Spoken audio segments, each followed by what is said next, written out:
করব।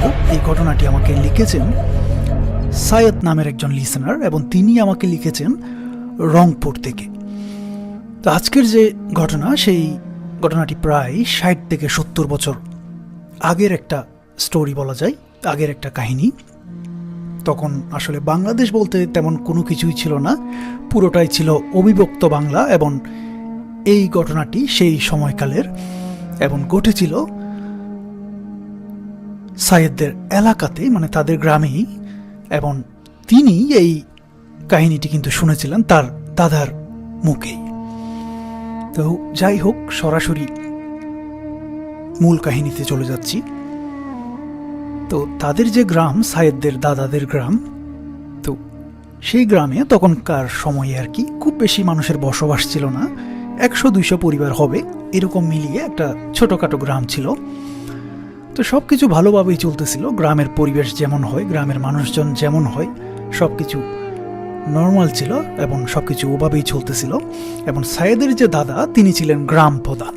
তো গ্রামের যে প্রধান, ওনাকে সর্দার বলা হতো, বা গ্রাম প্রধানকে কোন এলাকায় কি বলা হয় সেটা আমি জানি না, সায়েদ যেভাবে লিখেছেন সর্দার। তো যাই হোক,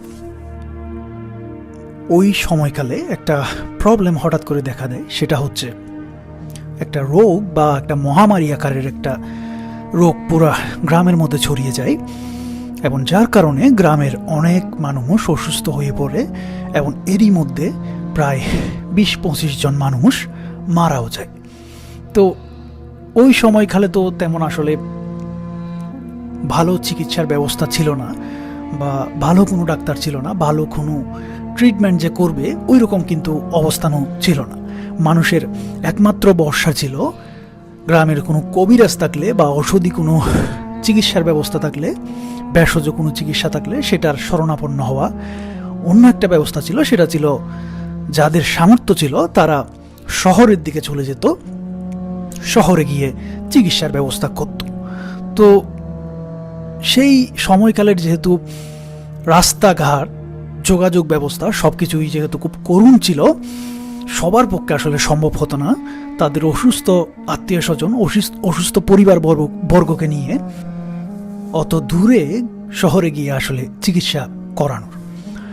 তো গ্রামের মধ্যে যখন এরকম ভয়াবহ একটা পরিবেশের সৃষ্টি হয়, গ্রামের মানুষজন খুব আতঙ্কিত হয়ে পড়ে, খুব বেশি চিন্তার মধ্যে পড়ে যায় তারা আসলে কি করবে, কারণ তারা কোনোভাবেই সেই মহামারী, সেই রোগটাকে থামাতে পারতেছিল না।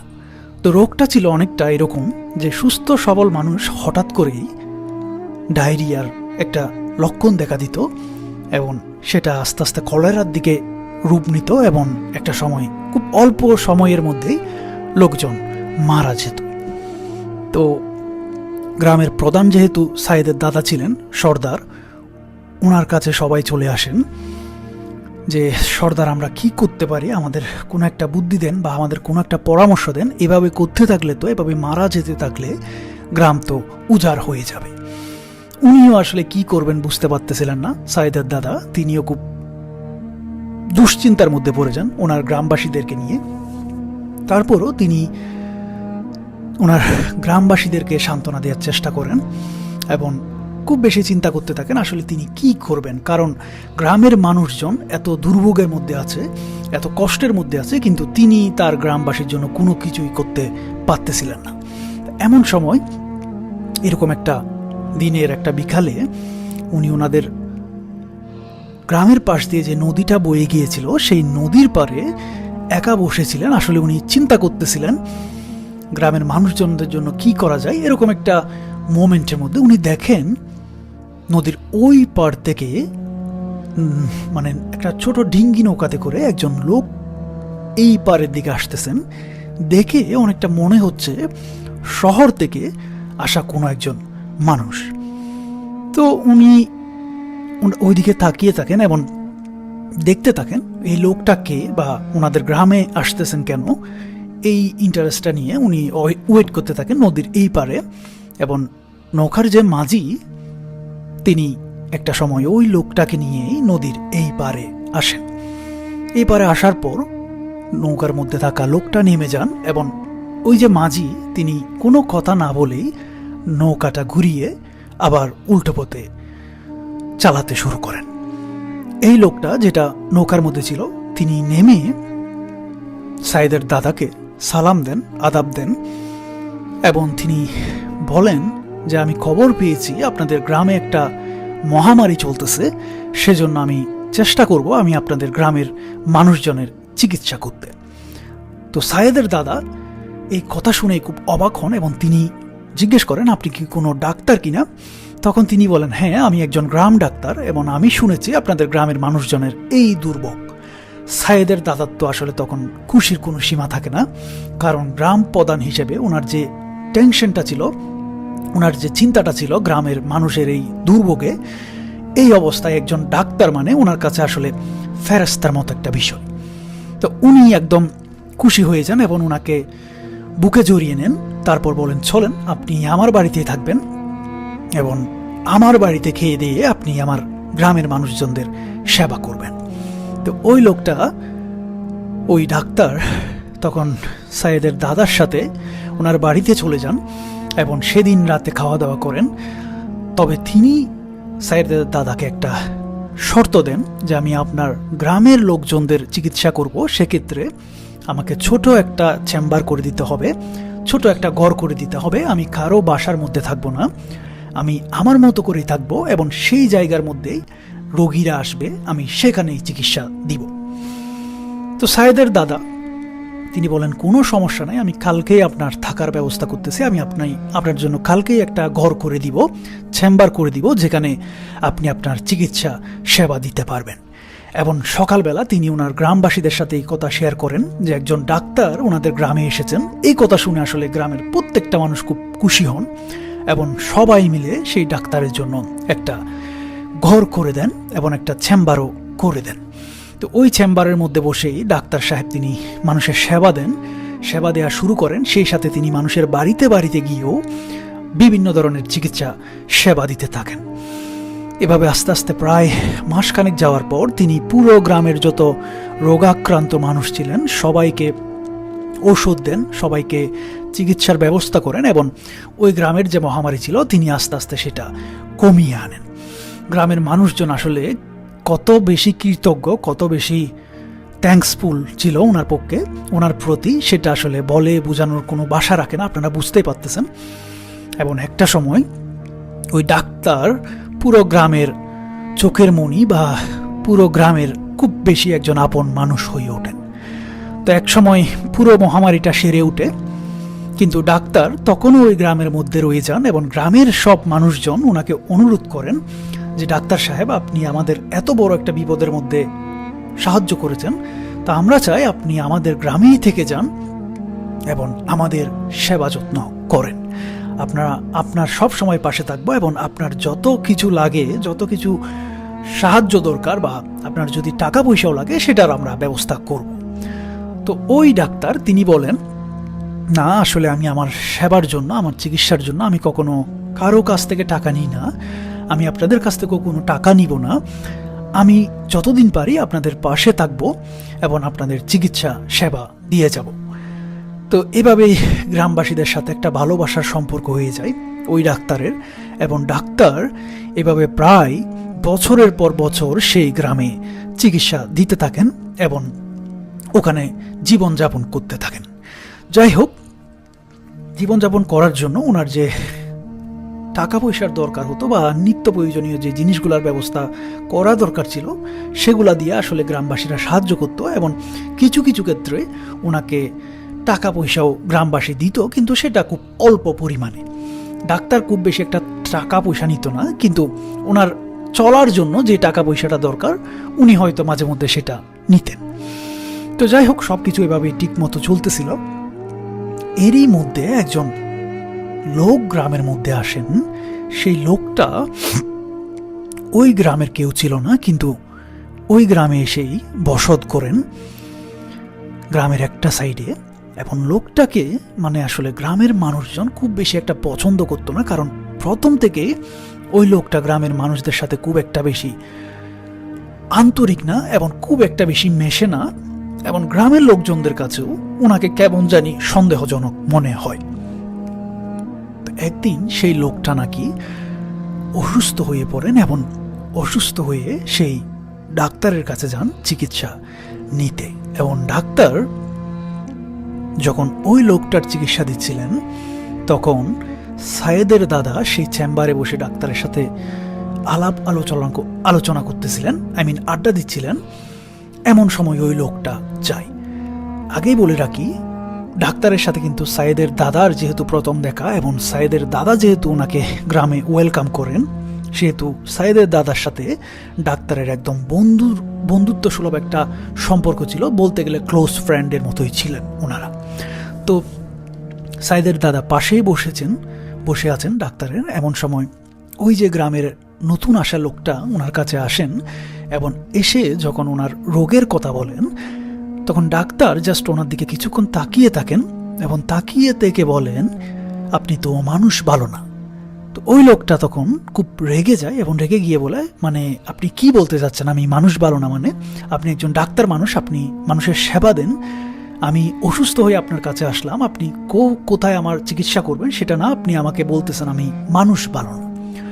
তো ডাক্তার শুধু একটা কথাই বলে, আমি আপনার চিকিৎসা করব না, কারণ আপনি মানুষটা ভালো না, আপনি মানুষের ক্ষতি করেন।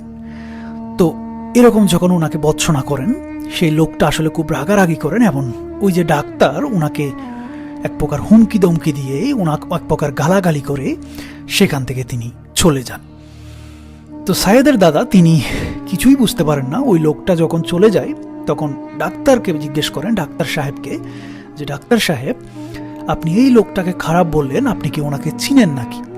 তো ডাক্তার বলেন, আমি আসলে ওনাকে চিনি না, তবে এই লোকটা ভালো না, এই লোকটা মানুষের ক্ষতি করে, কিন্তু আমি আপনাকে বিস্তারিত বলতে পারবো না, তবে এটা ধরে রাখেন বা আপনারা এটা নিশ্চিত থাকেন, এই লোকটা মানুষের ক্ষতি করে, কিন্তু কিভাবে ক্ষতি করে সেটা হয়তো আপনারা একটা সময় জানতে পারবেন।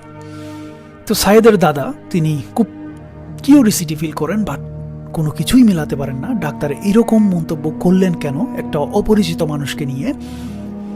কিভাবে তিনি জানলেন এই লোকটা খারাপ এবং মানুষের ক্ষতি করে?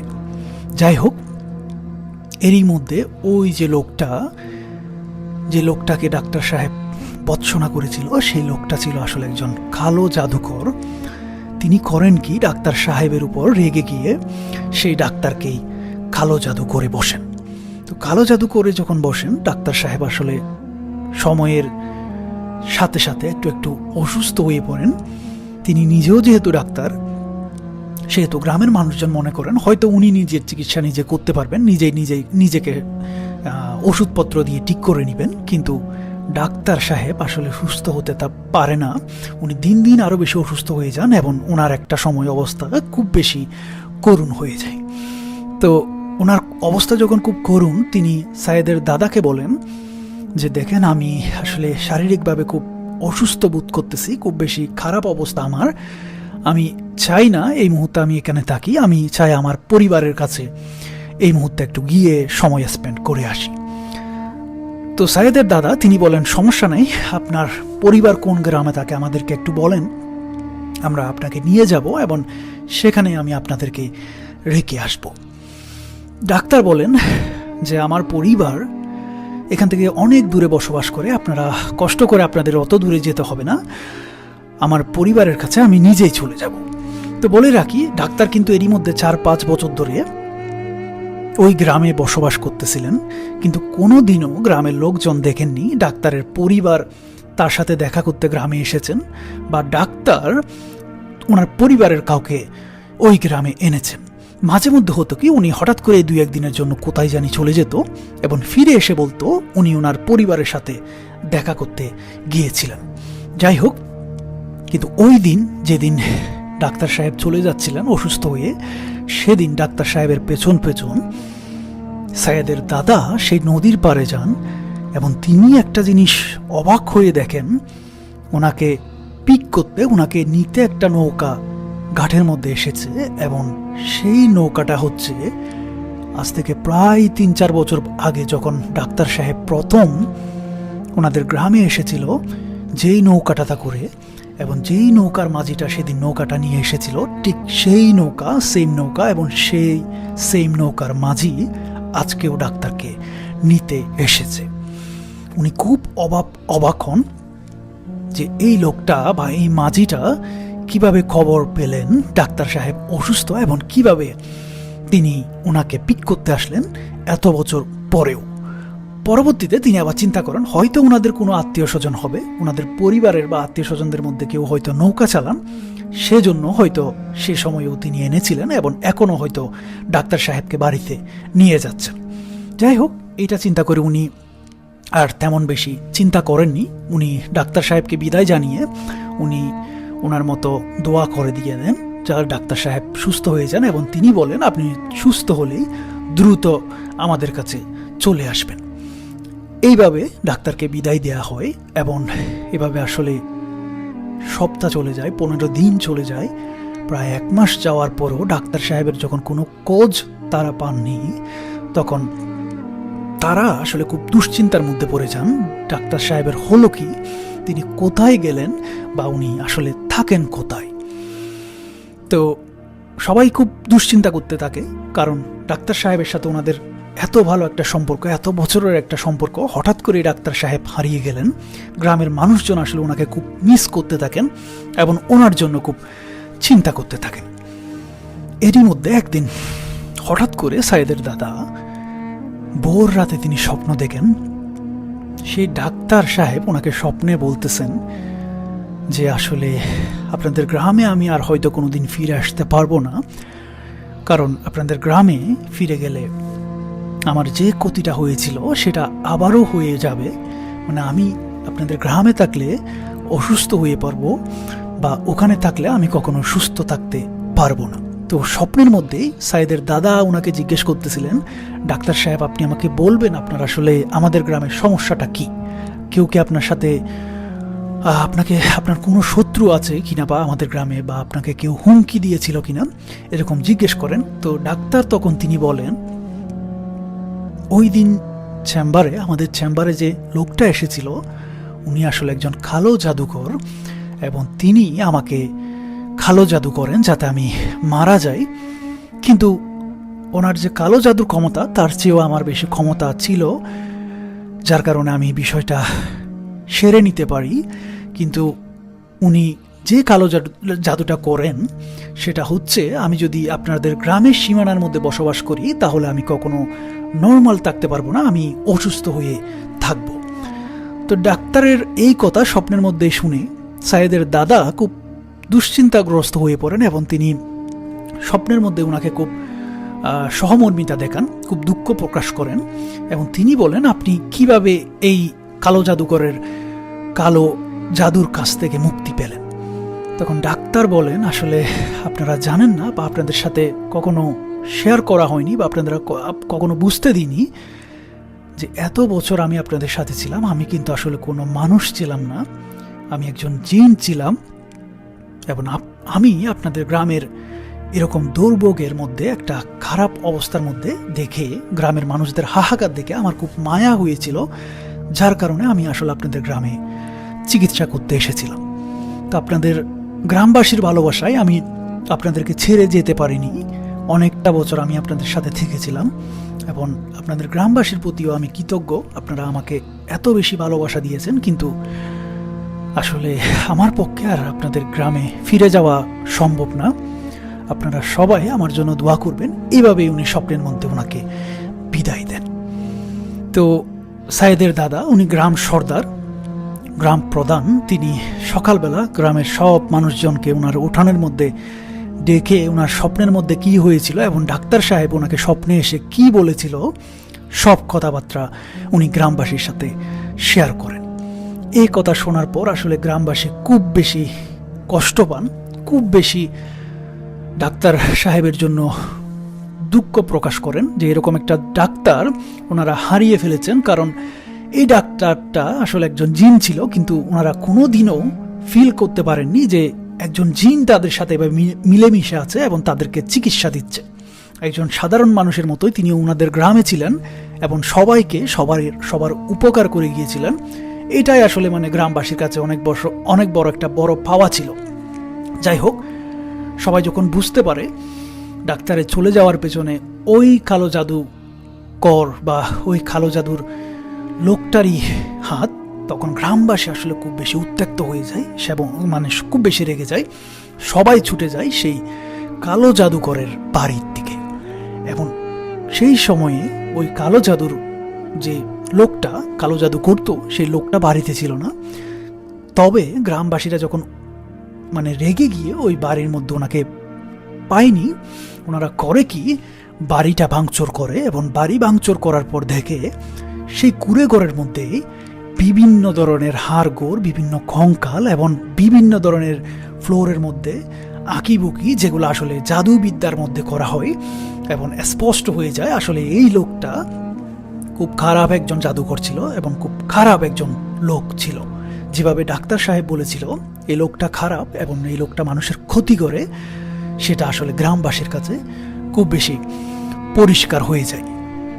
তো গ্রামবাসী যখন এই লোকটার উপর এত বেশি ক্ষেপে যায়, ওই লোকটাও সেটা সামহাও বুঝতে পারে এবং সে ওই রাতের বেলা সামহাও ওই বাড়ি থেকে তার যত জিনিসপত্র ছিল সেগুলো গাট্টি বুচকি মনে করেন বেঁধে একদম গ্রাম ছাড়া হয়ে পালিয়ে যায়। তো এটাই ছিল আসলে মূলত কাহিনী। তবে ওই যে বদমাইশ লোকটা ওই জাদুকরের কারণে গ্রামবাসী হারিয়েছিল অত ভালো একজন চিকিৎসককে, সেই জিন ডাক্তারকে গ্রামবাসী হারিয়ে ফেলে। হয়তো ওই কালো জাদুকর সেই জিনকে কালো জাদু না করলে আরও হয়তো অনেক বছর তিনি গ্রামের মধ্যে থাকতেন এবং গ্রামবাসীর উপকার করে যেতেন। যাই হোক, এটাই ছিল সায়েদের দাদার মুখে শোনা, সায়েদের পাঠানো আমাদেরকে আজকের ঘটনা। আপনাদের কেমন লাগলো আপনারা আমাকে প্লিজ কমেন্টস করে জানাবেন। আমার কাছে খুবই ভালো লেগেছে এবং ইন্টারেস্টিং লেগেছে যে একজন জিন, কয়েকদিন আগে আমি আপনাদের সাথে শেয়ার করেছিলাম একজন ইমাম জিনের কথা, আজকে আমি আপনাদের সাথে শেয়ার করলাম একজন ইমাম ডাক্তারের একজন জিন ডাক্তারের কথা। একজন জিন মানুষের গ্রামে এসে মানুষের সাথে স্বাভাবিকভাবে বসবাস করে এবং বছরের পর বছর, সেটা আসলে খুব বেশি ভয়ের কিনা জানি না, কিন্তু খুব বেশি অদ্ভুত বা খুব বেশি ভাবার মতো একটা বিষয়। আপনাদের কেমন লাগলো, আপনাদের কাছে বিষয়টা কেমন লাগে আপনারা অবশ্যই কমেন্টস করে জানাবেন। সেই সাথে আপনাদের জানা শোনা, আপনাদের বলার মতো কোনো স্টোরি থাকলে অবশ্যই আমাকে সেন্ড করে দিতে পারেন। আমি পড়ে যদি ভালো লাগে অবশ্যই শেয়ার করে ফেলবো আমাদের কোনো একটা এপিসোডে। সেই পর্যন্ত আপনারা সবাই ভালো থাকেন। আমার জন্য প্লিজ একটু দোয়া করবেন। আমি অসুস্থতার মধ্যে দিয়ে দিন কাটাচ্ছি। আপনারা দোয়া করলে হয়তো আল্লাহর রহমতে সুস্থতা বোধ করতে পারি এবং আপনাদের জন্য আরও সুন্দর সুন্দর স্টোরি সামনে নিয়ে আসার চেষ্টা করব। সেই পর্যন্ত আপনারা শুনতে থাকুন, বেশি বেশি সাবস্ক্রাইব করতে থাকুন।